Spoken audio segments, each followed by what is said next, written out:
Ang Bedlangmari Odlaguri Gamini Pos Bodiaguri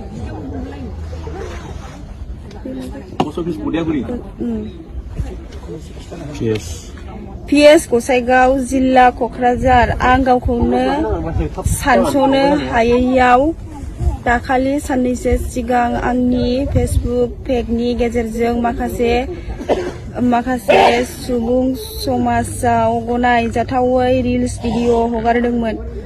बिनि सायावनो आं दिनै उनफिन सानफिन साननानै बर' हारि आरो बर' समाजनि गेजेराव आंनि गाज्रियै भाइरेल भिडिअ हगारनायनि सायाव खर' गंगायै निमाहा बिनाय जाबाय।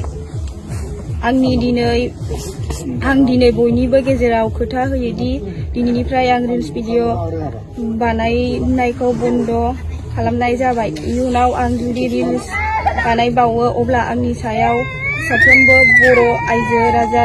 बर' रायजो राजा आरो आफादफोरा नांगौ बादियै साजा होनो हागोन।